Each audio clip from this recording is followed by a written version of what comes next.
Hello, hello. Hope you all are doing well. Hope you're getting to enjoy a little sunshine if you're watching this today. If you're not watching it today, I probably shouldn't have mentioned sunshine because I think it's about to get back to cold and sad and rainy.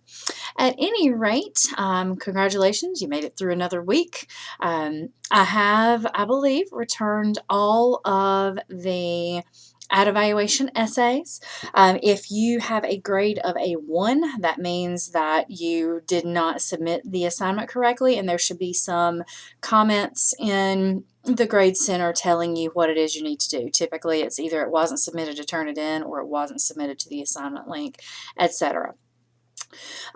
So I returned feedback on the article approval assignments. Some of you I asked to resubmit, most of you have, and I've updated those grades. If you were asked to resubmit, please go ahead and take care of that. You have to summarize and analyze your scholarly article for this week's assignment, so we need to make sure you're on the right track so that you can move forward.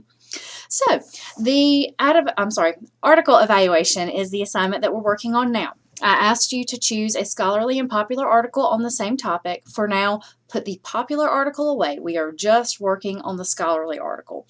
There's a reason for this. Don't worry about it. I promise that all of this will make sense within a couple weeks. So what I ask you to do for this week's assignment is to read the article, summarize it, and analyze how the writer gets his or her point across, or the writers get their points across. A lot of these scholarly articles have multiple authors.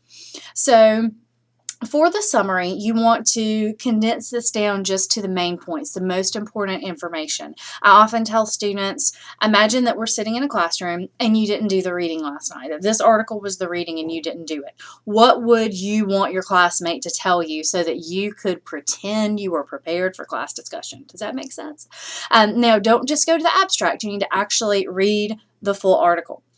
Now, in your analysis, you're going to look at how the writer delivers his or her information.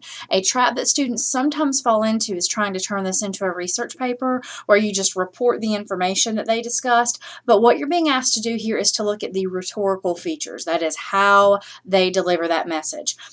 Some things you could look at are word choice. You could look at complexity, level of detail, whether they use references, whether the article is credible. You want to determine who the audience is. Now, the audience may not necessarily be the same group of people a study was performed on. You know, if you are looking at an article that is about a study done on toddlers, obviously toddlers aren't going to read this article, right?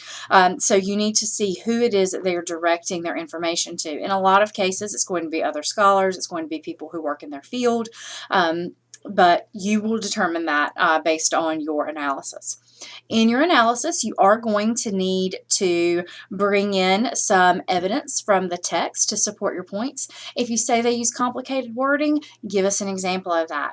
If you say they use complicated sentence structure, give us an example of that. If there's something in there, if there's an example of something you're talking about in the analysis, provide an example of that for us and make sure you discuss that. Why does it matter? How does it work on the audience? So just as with last time, I'm going to give you feedback on your summary and analysis, and then you will draft the complete essay with an introduction, thesis, and conclusion. And again, the conclusion will be an evaluation paragraph. So we're essentially taking what you just did with the ad evaluation, but we're applying it to academic writing. So we're kind of moving up the steps here.